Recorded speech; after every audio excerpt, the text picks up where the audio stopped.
Welcome back to the Hungry Jawn channel, you guys. I'm so excited you're here because today, I know you see all that cheesy, creamy deliciousness, that golden goodness, yes, all that deliciousness. We are making chicken jalapeno popper casserole. Everything you love about a jalapeno popper, just carb-free, keto-friendly with chicken and in a casserole. So without further ado, let's get into it.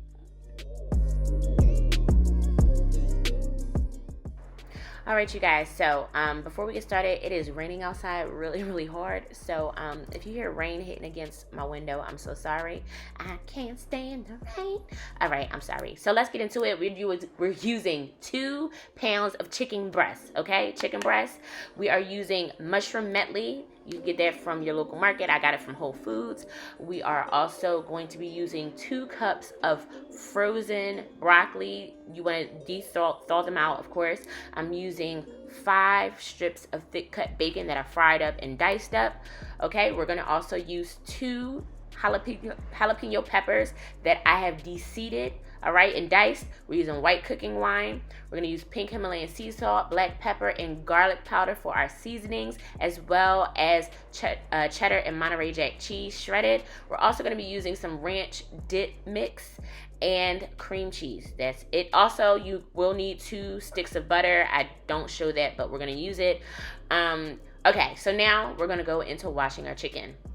I don't know about y'all. I wash my chicken. I have to. It's a must for me in my household.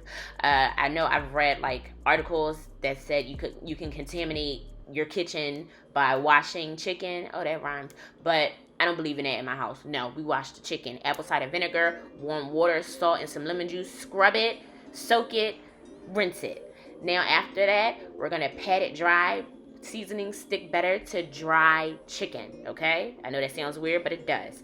So season your chicken while it's dry. We're gonna go heavy on the no salt seasonings for the chicken because we're using ranch dip later. We don't want our chicken to be too salty. I'm using some Pam right now so that my chicken don't stick to my cast iron skillet. I'm gonna go in with some garlic and some black pepper to season the chicken.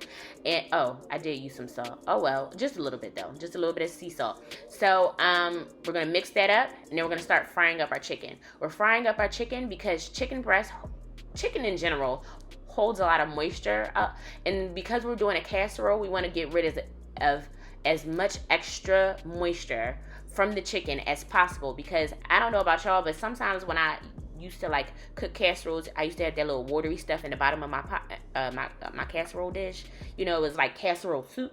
We ain't gonna do that. We're not going for that today. So, removing extra moisture from your chicken. We are half cooking the chicken, FYI. Since we're popping it in the oven later, we want to half cook the chicken. So nice and golden brown on the outside, raw on the inside. That's what we're going for, all right? So while the chicken is finishing up, I am popping open my mushroom medley, and I'm going to do a rough chop. I love mushroom medley. I love mushrooms. This mushroom medley has like portobello, shiitake, and oyster mushrooms in it. We're going to give it a nice rough chop again, just so that they're in nice bite-sized pieces. You don't want to mince them. You don't want them diced too small. Just nice rough chops. Now, as you can see here, the chicken is raw in the middle but golden brown on the outside. That is exactly what we want. So don't cook your chicken all the way through, or else you're gonna have dry, nasty pieces of leather chicken in your casserole, and people will talk about you. All right, so don't do that. Now I have the 2 tablespoons of butter that I am putting in my chicken fried pan. Don't clean none of them delicious chicken bits up because it pairs beautifully with the mushrooms. All right, so once that butter melts down, add your mushrooms to that. Okay, we're gonna, like, I don't even want to say saute. We're just gonna cook them until they're nice and meaty and caramelized and ooh, so good. So this is my go-to way of cooking mushrooms. I do fat, which is the butter, add the mushrooms. I'll add some white wine. The rule of thumb is usually to add wine that you enjoy drinking because you know the flavor is going to be what you're looking for, but I don't have any, so I'm using cooking wine. It works just as well. Once that's cooked down a little bit, you're going to add some salt to that and let it keep cooking. Let it go. Let it do its thing. So while the mushrooms are doing its thing, I'm cutting my chicken into bite-sized pieces. Unfortunately, you know, I cut my chicken off camera by accident, so please forgive me, guys.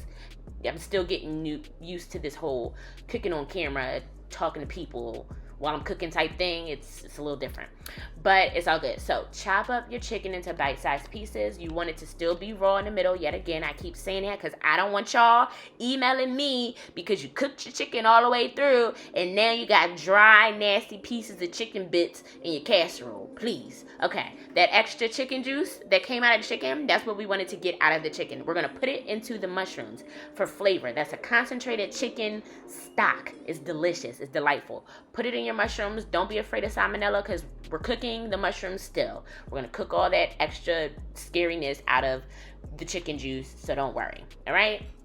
Let your mushrooms continue to cook. We have our diced up chicken. Then we're going to add our bacon, all of that bacon, the 5 thick cuts of bacon that we fried up. We're going to go ahead and add all of our jalapenos.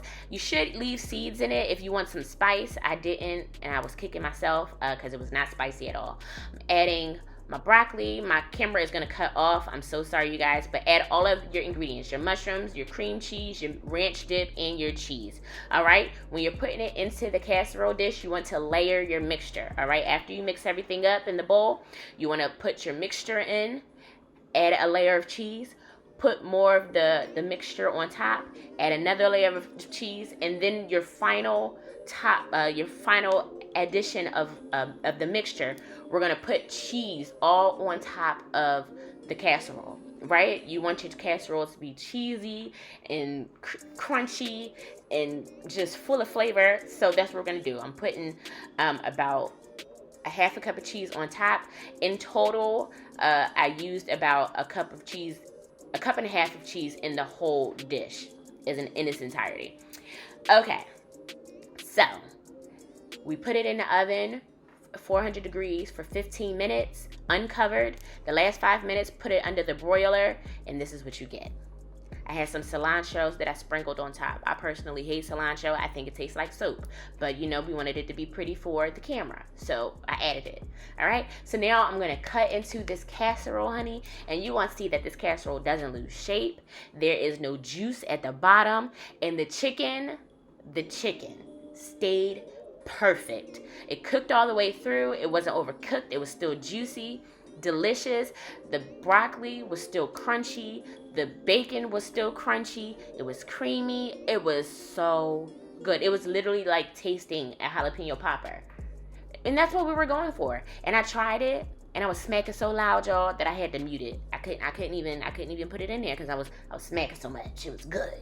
It was delicious. All right?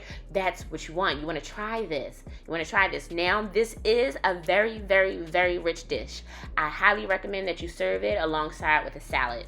Something vegetable based, something that doesn't have a whole lot of flavor. You can do pasta if you want. I'm not doing pasta. No carbs for me, baby. But, you know, a nice salad will go great with this. But it was divine. So good. Please try it. If you like this video, please leave me a comment, like it, and make sure you subscribe. Sorry, my mouth is dry. I've been talking for a long time. You won't regret it. You will love it. You will love it, and I can't wait for you to try it. Thanks again for joining me, and I'm so glad you guys were here, and I can't wait to see y'all in my next video. Bye.